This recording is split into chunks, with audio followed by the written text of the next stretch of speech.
The Radio Memories Network is brought to you in part by Liberated Syndication. Podcast publishing made easy. Libsyn.com. That's Libsyn.com. Agatha Christie and George Simeon present the best in mystery storytelling. Each show will be full of suspense, intrigue, and of course, mystery. Now let's join our featured mystery.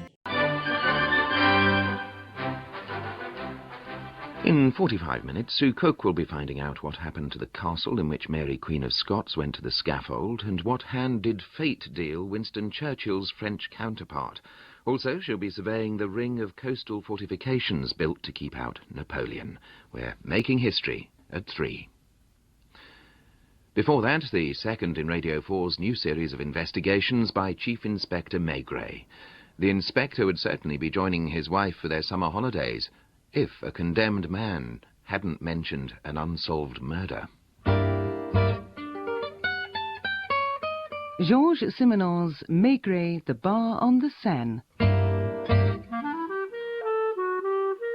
Dramatised by Alison Joseph. Starring Nicolas Le Prevost as Chief Inspector Maigret, with Julian Barnes as Georges Simenon and Ron Cook as Sergeant Lucas. Maigret, I never accused you of neglecting your wife. Well, what else would you call it? It was just that you were stuck in Paris that summer, and she was with her sister in Alsace, waiting for you to join her, but the case of the bar on the Seine intervened. She understood. Of course. Madame Maigret always understands. Now, what have I said? Anyway, it was not much of a bar. A rough old lean-to frequented by bargees. The regulars called it the Guinguette à 2 sous, and you'd never have heard of it if it hadn't been for a confession by a young villain on the eve of his execution. There you go again. Has to be dramatic for you. There was no confession. I just happened to have a chat with young Lenoir before he... Well, you know. Well, Lenoir, how are you? Oh, I see. There's no need for games, pal. If you've come to see me, it's because It's because I'm going on leave soon, and I... How very kind of you, Inspector. They've turned it down, haven't they? My appeal. I knew they would. So, when is it to be? Tomorrow? Sorry, is that what you were going to say? We've got to know each other, you and I. Yeah, well, it was nice while it lasted. It wasn't just you, was it, Lenoir? You think I'm going to grass up the rest of the gang now, after all these weeks of your heavies trying to get names out of me? Although, I can think of one bloke whose neck would fit that machine of yours better than mine. Aha. That's got you going, hasn't it? I'll give you a clue, shall I, boss? There's a riverside drinking den called the Guinguette à 2 sous. Never heard of it? I'm sure you haven't. Not your sort of place at all. But you're interested now, aren't you? OK, then. I'll tell you a little story. It all started when I was a kid, hanging around the neighbourhood like you do with my mate. And one night, we saw this guy come out of a house, kind of manhandling another guy, talking to him like he was drunk. But we knew better. So the bloke pushes the body into a car and drives off. But what he doesn't know is we're following him. He fetches up at the Canal Saint-Martin. Come on, you. Let's get you out. How many more? One splash and the body was gone. Nice, clean job. Pockets full of lead, I reckon. The only thing that spoilt it for our bloke was me and Victor being there. You blackmailed him? Let's just say he kept us in beer for a couple of years. One day, we found he'd gone. Clean vanished. Well, we weren't very happy about that. And then after a while, I lost touch with poor old Victor. Don't know what happened to him. Someone said he'd gone into a sanatorium. And the Guinguette à 2 sous? Oh, you're sharp, you are. Well, blow me, 3 months ago, I ran slap into our friend at the Guinguette. And he didn't even recognise me. Can you believe it? You'd at least think they'd let me smoke in here. And you knew the dead man, too? We did, as it happens, but that's enough of me telling you stories. All I'm saying is, it's just luck in this world, isn't it? I know for a fact that one bloke sunk another bloke in the canal and he got off scot-free, whereas me, tomorrow, I'll be putting my neck on that. You better go now, mate. Well, goodbye. Tomorrow, people will be out in the streets enjoying the sun, and I'll be... As you say, it's just luck in this world.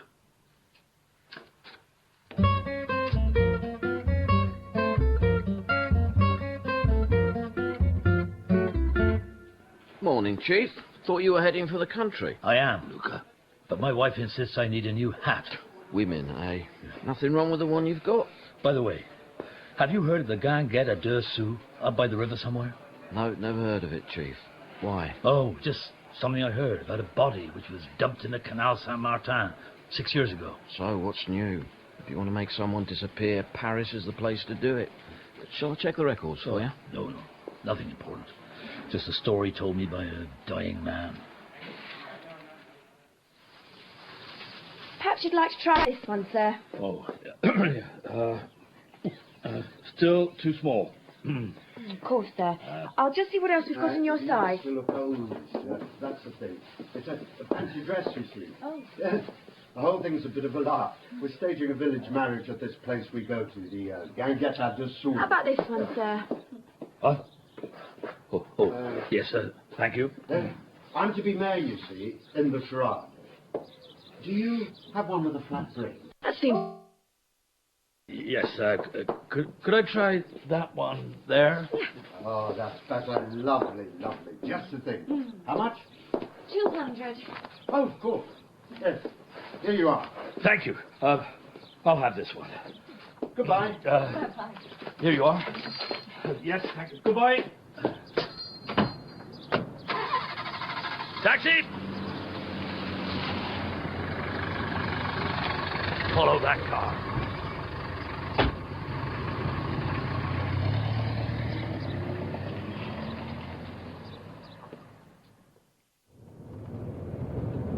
They're turning off the road now. Do you know this area? A bit. Used to come here to do a bit of boating. This is Morson. Pretty place, nice villas. Do you know anywhere around here to stay? There's the Vieux Garçon. How about the Guinguette de Sceaux? Never heard of it. Shall I drop you here, sir? They're all getting out. Yes, thank you. How much is that? You don't want to know. Keep the change. Oh, thank you very much, sir.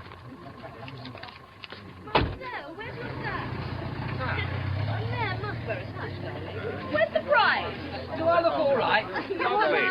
Red hair if you're going to be a peasant. Ah, just the man we want. I beg your pardon? You can be our notary. You look like one, and we need a notary for the marriage contract.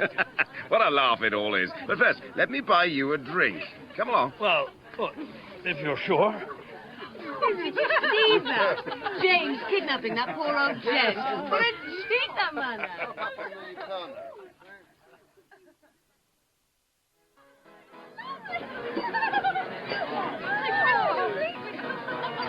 Truly, a Guinguette. Why the de Sceaux? Someone told me it's because of the coins you have to put in the piano. And the marriage? Oh, just our little drama. Look at them all. She's a bride? Yes, Mado. Is she married in real life? Oh, her husband's around somewhere. Quiet little man, Feinstein. There he is, talking to Basso. Oh, yes, the mayor. Yeah, in real life, a coal merchant on the Quai d'Austerlitz. And that's his wife, Madame Basso, over there with their little boy, Piero. Nice kid. Well, I hope Mado is happy with her make-believe husband. Well, she looks happy enough. Dancing now. Between you and me, she'd rather it was Marcel Basso. Ah. Look at him, completely lovesick. Another Pernod, old chap? No? Oh, well, do excuse me while I fight my way to the bar. I think I'll just go and watch the dancing. As you like.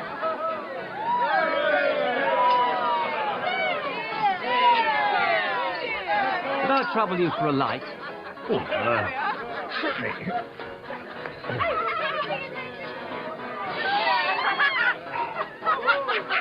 You don't dance either? No. Not like my wife. Look at her. She hasn't stopped all evening. The bride? Indeed, the bride. You look familiar. Have we met? Oh, this is possible. Perhaps you've come to the shop.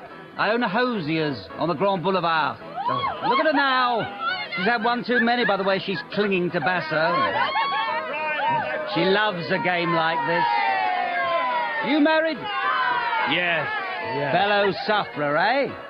Oh, look, there's James helping old Grandma to dry the glasses, look. Drinks 10 times what everyone else drinks and still seems to stay sober. I might just go and help him. Ah, there you are. Enjoying yourself? What are they up to now? Some ritual involving Basso and a garter. Have you seen my wife? I didn't realize. There she is. By the trees, look, you can't miss her. And here are the carriages. Time for bed, everyone! Are you at the Vieux Garçon? Yes. Me too. You can share my carriage. I saw what I saw. There's no point you arguing. Good morning. Feinstein. We met last night. Oh, yes, of course. You sleep well? Not really, no. My wife was unwell. Oh, nothing serious, I hope. No, she's right as rain now. Messing about in Basso's boat, look. Charming spot, this. We come every weekend, our little gang. Basso's have that villa across the river there.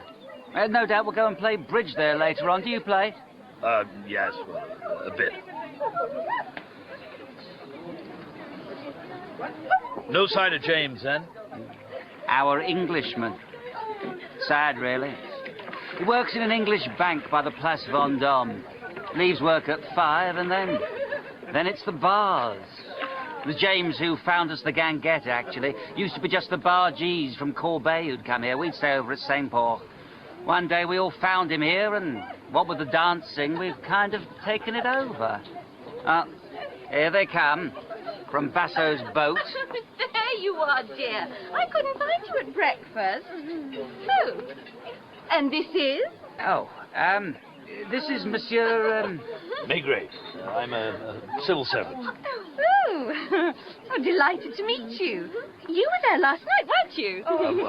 Such a jolly time you all had. You simply must join us for bridge at the Basso's Villa. Oh, yes, I'm going over in their boat now. Who's for the Ganguette? Oh, James, there you are. I rather fancied an aperitif before bridge. And, Monsieur Maigret? Monsieur Maigret? He can come in the boat with me. Hold on, dear.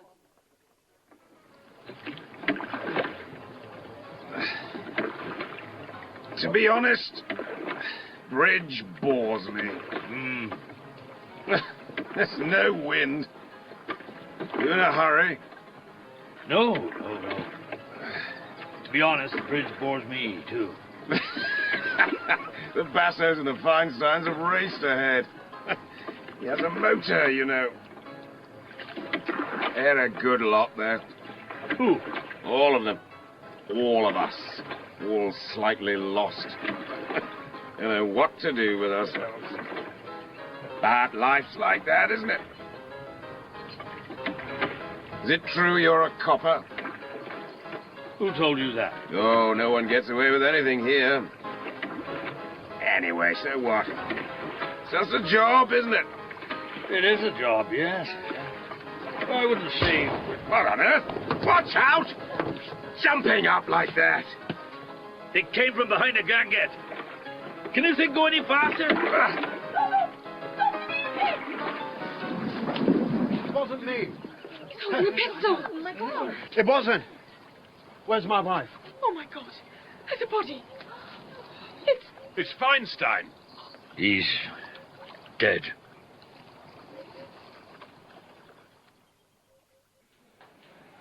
Morning, Chief. Nice weekend. Oh, you know.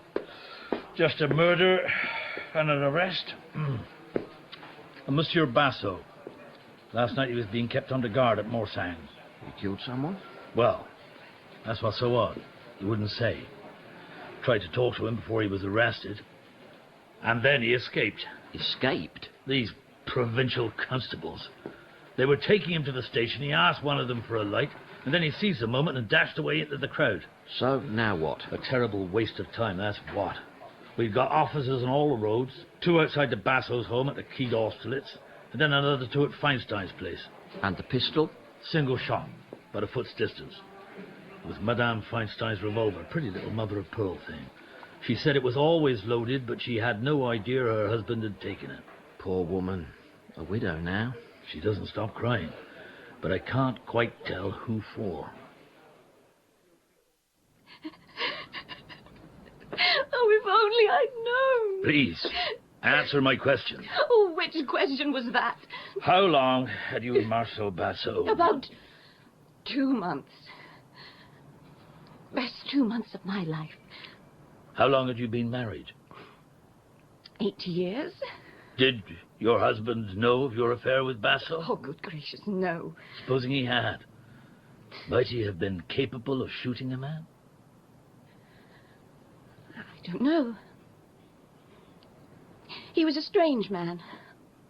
Very, very reserved. He had money worries. Oh, my husband and his debts. You can't know how boring, how draining it is to live with a man who can't stop talking about money. Can you blame me for turning to Marcel? You've seen him. So full of life, he just lights up any room he walks into. And yet, he appears to have killed your husband. I am certain of his innocence. I am certain of his innocence. But, Madame Basso, flight is generally taken as a sign of guilt. My husband is innocent, I tell you. Madame, your husband was holding a revolver. The revolver belonged to that woman. It was some kind of trap, and it serves him right for... Anyway, what possible motive could there be? My husband has a successful business, a lovely family, a son who adores him. You ask anyone. They'll tell you that Marcel couldn't possibly have committed such a crime. She said that. She did. Well, suppose their life was as happy as anyone's. Another Pernod, Inspector? Oh, just the one, then? Do you drink here often? The Taverne Royale. I'm afraid I have rather made the place my own. Gaston, 2 more of those when you're ready. Sir, Basso's still at large, then. I don't suppose he's gone very far. What makes you say that? Look at those thunderclouds. It's going to be another storm. Why do you think he fled? Oh, I've no idea. Perhaps he saw one drama coming to an end and searched around for a new one. Wouldn't you? Real life is so tedious in comparison, after all. Is that the time? My wife will be waiting for me. Same time tomorrow, old boy. I'll be here.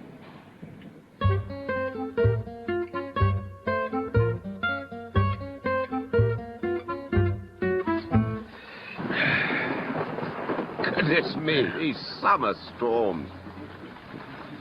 Your wife's still away? Yes. I hope to join her in the country soon. Oh, that's the way, eh? Hang on to your freedom as long as you can. No. Really not. That's why I come here. Leave the bank at 5, go home at 8. For 3 hours, I have a place I can call my own. And my glass is empty. Waiter! Madame Feinstein. What about her? Even a mild-mannered man worried to discover... I mean, I don't know very much about that kind of thing, but I would have thought that Feinstein might be driven to... Maddo had a lot of suitors. But you see, Feinstein owed money to them all. Ah. Did she know? Well, I'm sure she had no idea at all. Feinstein had only to saunter up to her latest flame and ask for the loan of a few hundred francs. A meaningful look, a little pressure.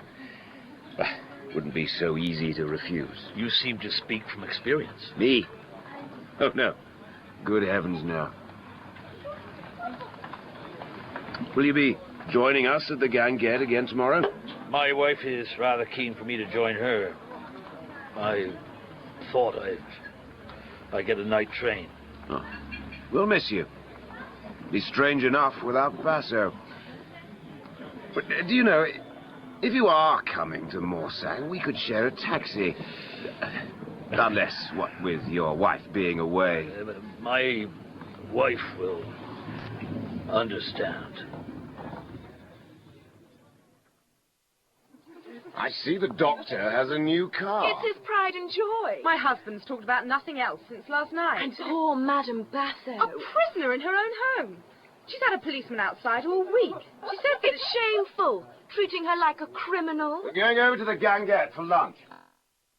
Already.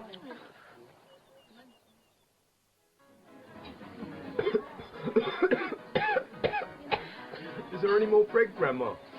You should look after that cough. I had a boy myself. Cough fit to bust. He was dead within the year. Big, strong fella, too. There you are. Yes, sir. A beer, please. Oh, dear. The cold ones are out the back. Can you wait a moment? Your papers? Police. Victor Gaillard. There you are. That one's nice and cold. Oh, there's the potatoes to do. Please excuse me. Last address?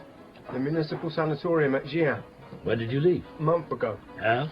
Listen, mate, you can do me for vagrancy, but I just end up back in the sauna. I've only one lung left. You got a note from Lenoir, didn't you? Who's Lenoir? Don't try to be funny. Lenoir talked. I don't know any Lenoir. He told you you'd find your bloke at the Ganguette à Deux. I don't know what you're talking about. I can have you banged up. No, you can't. I'm an invalid. You've still got one lung, Victor, and I'm on your case. I suggest you tell me who he is. Who is? The canal fellow. I don't know what you mean. Besides, Lenoir wouldn't grass anyone up. Oh, another beer, monsieur? What was that? Again. Excuse me, madam. And you can stay just where you are. Me? I ain't going nowhere, mate. Well, officer? It wasn't my fault, I swear. What's happened?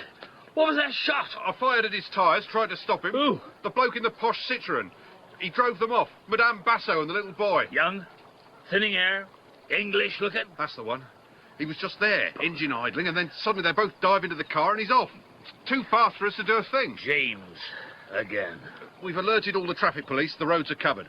When I think of all that bonhomie at the Taverne Royale. Shall I keep watch on the house? What for? To see it doesn't run away, too?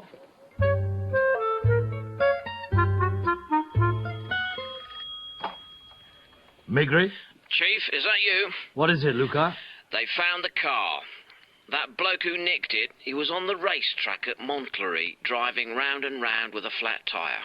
Trust James. They've taken the car in for forensics. Good. And that lad you brought in, the one who coughs, he says he wants to talk to you. How very kind of him. I've been thinking things over. You have? Thing is, mate, a secret like the one I know is worth a lot of money. What I'm saying is, how about 30,000 francs? It's not a lot to ask. Just enough to keep me for the year or two I've got left. That's all the doctors have given me, you know. Did you bring me down here for that? You think it's too much? You can't frighten me, you know. If you'll excuse me, Victor, I have work to do. And I want a lawyer. You can't keep me here for more than 24 hours. I know my rights.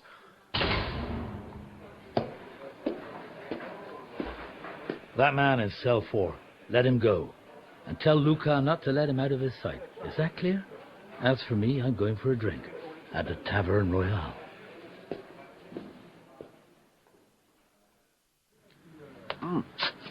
Maigret, old chap. Wasn't sure I'd see you here today. You mean after your appalling behavior yesterday? Basso's been a good friend to me. And you are to him. Like cashing him a cheque for 300,000 francs. I checked his accounts today. Don't know, old man. Gaston? Poor old Basso. Last week he had it all. Money, wife, kid. Now he's a hunted man. Oh, I don't blame Maddo. And I don't blame him. No, not at all. It's the drama of the thing, isn't it, Maigret? Here we are, plodding along day by day. And suddenly we get the chance to break free of it, to live a little. You'd grab that chance, wouldn't you? And you?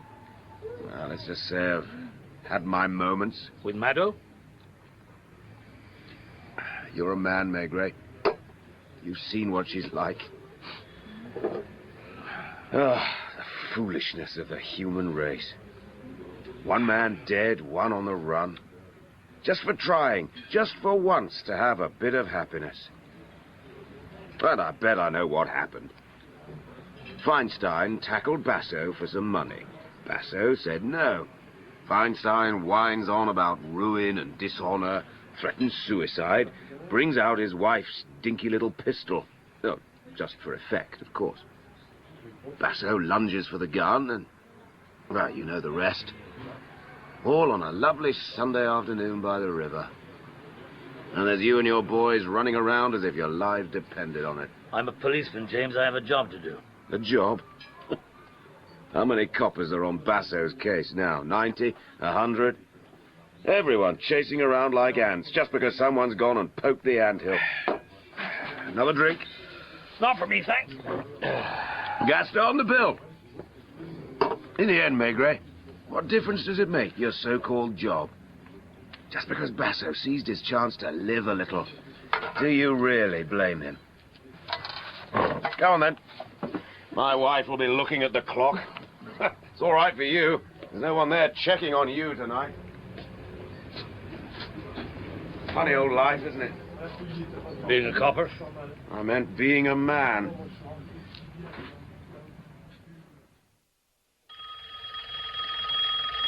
Maigret? Chief, it's me. Yes, Luca. Got something for you. It started with Victor. Where are you? Rue des Blancs-Manteaux. The lad's been here all night, sleeping on a bench. And then this morning, he was strolling to and fro past a particular shop. Which shop? One of their second-hand dealers. So in the end, I went in to have a chat with him. Asked him if he knew Victor. He said he'd never seen him before in his life. I asked him how long he'd been there, and he said 5 years. He and his wife took over the shop from someone he called Old Ulrich, and he said that Ulrich had disappeared. Was this Ulrich in the same line of business? He said he was a moneylender. Oh, very interesting. And where's Victor now? He sauntered past me 10 minutes ago and said he was going to the Salvation Army. Shall I follow him? No. I need you back here. Victor won't go far. Here we are. In the records, disappearance reported March 22nd, 6 years ago. Jacob Ephraim Levi, alias Ulrich, age 62, suspected of habitually infringing the usury laws. And was the body found? There were 6 bodies at Urinary Canal. Here's the record of one. Fished out July the 1st. Badly decomposed male, aged between 60 and 65. What do you get from Feinstein's accounts? Well, Chief, Ulrich's name first appears in the accounts about 7 years ago. 2,000 francs he lent to Feinstein.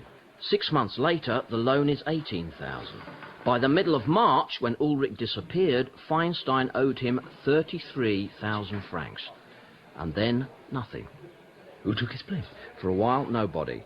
Then a year later, he's in a tight corner again, but then he gets an overdraft guaranteed by Basso. Yes? Good. La Fertale will be right there. I might be able to appease my wife after all. They found a Basso family. I shouldn't have fled. I thought I could start a new life with my wife and son. And so you enlisted James to drive them here? With a rather large cheque, too. It was impossible, of course. Oh, I've been such a fool. Monsieur Basso, did you... Did I kill Feinstein? Strictly speaking, yes. Yes, I did. Were you in love with Maddo? Don't you see? That's why I couldn't face a trial. The whole sordid tale, me the adulterer, Feinstein the... Blackmailer? But I had no proof. And he was always so polite. So polite. And with that sad little smile of his, he'd come to me for money. Just a bit to tide him over. How could he let his wife do without? He'd rather kill himself than deprive her of something she wanted. And that Sunday... He'd already asked me for 50,000 francs. That's a lot, even for me. So I said no. I'd had about enough of it. But then he made sure we crossed the river together, and he dragged me round to the back of the guinguette. Then he took that little revolver out of his pocket and held it to his own head. "This is what you condemn me to," he said. Oh, that whine. I can still hear it. "All I ask is that you take care of Mado." So I sprang forward to put a stop to it all. But he had no intention of doing it. But of course not. God, I was a fool. Just as I've been with Mado. Just as I've been with everything. My poor, dear wife. And then the gun went off? I grabbed it. He tried to snatch it back. The next thing I knew, it had gone off and Feinstein had fallen to the ground like a bag of sand. And then I thought, who's going to believe me? A man who's killed his mistress's husband. A man who tries to talk of blackmail when there's no proof. James has been a real friend. Yes. Good old James. It's not as if I meant to kill him. You do believe me, don't you? Oh, yes, I believe you. Just one more question. I was wondering whether Feinstein had something else to blackmail you with, apart from his wife. What I mean is, I want to know who, some 6 years ago, killed a certain Ulrich of the Rue des Blancs-Manteaux and threw the body into the Canal Saint-Martin. My God. Oh, my God.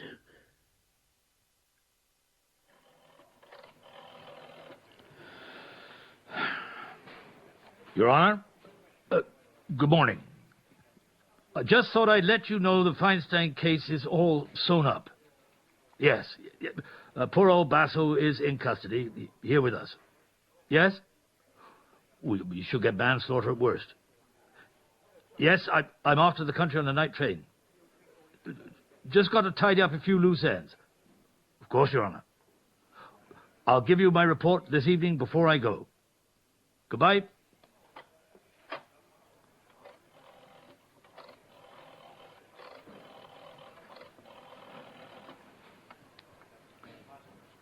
Luca? Yes, Maigret here. Is Victor still there? Good. I want you to arrest him. Oh, anything. Vagrancy will do for now. And Luca, this is very important. Put him in the cell with Basso. Got that? Right. And can you take any messages? I'll be out of the office for a while. For some reason, I fancy a Pernod. Maigret. James, I hoped you'd be here. Just like old times, eh? Just like old times. Look at those thunderclouds. There'll be another storm. Is it true what the papers say, that you've arrested Basso? Yes.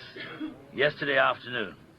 Of course, you were absolutely right, old boy. Feinstein threatening suicide, Basso trying to help. All just as you said. Someone poked the anthill, and we all ran around. Ah, indeed. The anthill. Tell you what, I ought to pop in and see him. Would you like to come too? It's awfully kind of you. Drink up. Poor old Basso. Ah, it's a rum old business, isn't it? As you said, James, it's a funny old life, being a copper.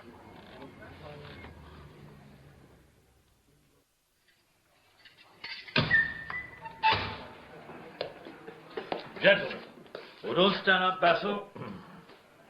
James. It's good to see you. I've a right to see a lawyer, you know. You can't keep me here like a... Shut up, Victor. Try not to cough. Got something to say which may take a little time. Right, move up on the bed so these gentlemen can sit down too. Good. Now, if you're all sitting comfortably, you all know about Lenoir, who went to the guillotine. Before his execution, he told me how someone had tipped a body into the Canal Saint-Martin, and how there were two witnesses, two crooks, whose names were Lenoir and Victor Gaillard. Being the sort they were, they decided to squeeze him periodically, until one day their victim moved away and they lost him. That's all as far as the crime's concerned, except that the body was that of a Jewish moneylender called Ulrich. Now, 6 years later, quite by chance, Lenoir came across the murderer, but he had no opportunity to renew his business dealings because another of his crimes sent him to the guillotine. But he managed to send word to Victor, who turned up at the Guinguette à Deux Sous, which brings us to the second act. Please don't interrupt, either of you. On the Sunday of Feinstein's death, Ulrich's murderer was at the Guinguette. It might have been you, Basso, or you, James, or Feinstein himself, or even one of the others. Someone was there who was recognized by Victor. And Victor's the only one who can tell us who it was. Quiet, you! You see, Victor, who is a rascal and a thief, has no intention of giving anything away for nothing. His price is 30,000, although he'd consider 25. I never said Hey, no. will you be quiet? We police aren't in the habit of paying out that kind of money. Feinstein is dead. If he killed Ulrich, that closes the case. But did he? Will you excuse me a moment? I've got to go make a phone call. Won't be long. Yes,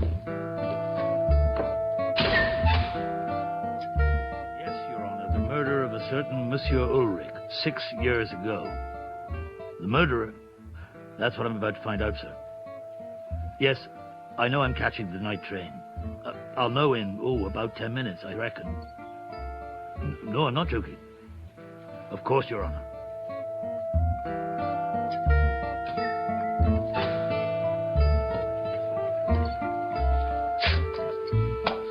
Well, gentlemen, it's all over. It would have been anyway. And my friend Victor here won't earn his 25,000 either. It was I who killed old Ulrich. Hey, Officer, take this young man away and shut him up anywhere you like until I've finished here. Don't forget who put you on Ulrich's track. Without me, where would you be? 5,000? James wouldn't let me. You see, the 30,000. I would have paid him. So you knew Basso? All the time. It was Basso who gave me the money to keep them quiet, so, of course, he had to know everything. You managed for 6 years. You could manage for 60. Just for 30,000. It's not that, Marcel. You can't understand. May I have a cigarette?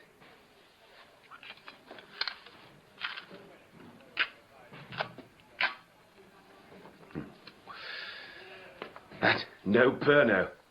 Oh, well. Suppose I'll just have to get used to that. And here's poor old Monsieur Maigret waiting for an explanation. It's all very simple, really. An everyday story. There I was, leading my quiet little life. Then I met Mado, and everything looked different. Secret meetings, champagne on ice. And as you know, romance has to be paid for. But I couldn't afford it. I was trapped. There you are, you see, Maigret. I told you it was boring. The only amusing thing about it was that it was my mistress's husband who gave me Ulrich's address. Did you borrow a lot? Hardly any at all to start with. It all seemed so easy. Until one night Ulrich came round, demanding more interest. Well, it had an odd effect on me to see him standing there, threatening to tell all. Actually, I only wanted to frighten him. But when I hit him, he shouted much too loudly. So I took him by the throat. You lost your head. On the contrary, I don't think I've ever been calmer in my life. Funny that, don't you think? I went out and hired a car, pinched some tools to weigh down his pockets, carried him down to the canal as if he was drunk, talking to him. Well, you know the rest. And Mado? Oh, that dragged on a few more weeks, but my heart wasn't in it. And then our two friends turned up. Basso here was the only man I could turn to. I told him everything. That's funny. They say it does you good to confess, but it's not true. Nothing does any good. The only thing that would have helped would have been to start again from the beginning. No Mado, no so-called romance, no debts. Ah, stupid, isn't it? So you just kept on drinking? And then poor old Basso here does the same thing. Really. We're all idiots. You know, if I hadn't been stuck in a boat with a copper at the time, I'd have tried to take the blame for Feinstein's death. We'd have been quits then, eh, Marcel? You should have let me pay that villain in the cell. Whereas now... Now everything's settled. I can wash my hands of everything. Of the bank, of the Taverne Royale, of my... what? But you'll be locked up. I suppose it'll be 20 years at least. Oh, James, I can't bear the thought. If I can, then you can. The trouble is, it's all you people, Maigret, with your endless judicial process. Get it over with as fast as you can, Maigret. There's a good chap. Just lead me to that cell.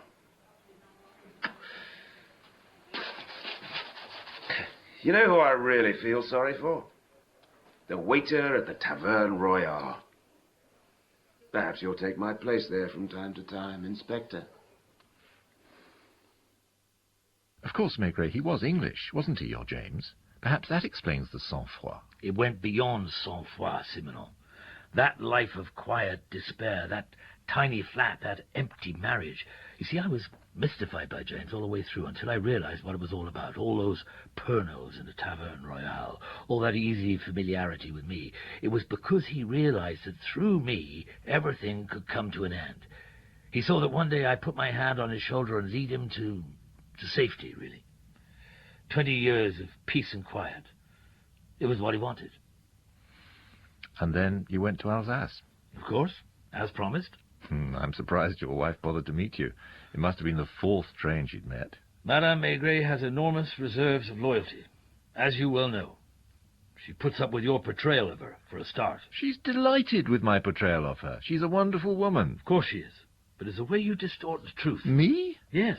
How do I distort the truth?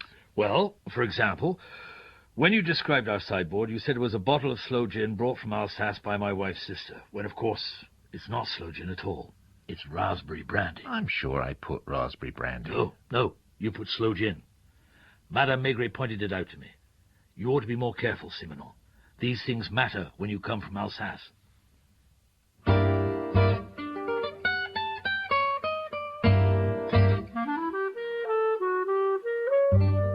Georges Simenon's Maigret, the Bar on the Seine was dramatized by Alison Joseph, from the translation by Geoffrey Sainsbury.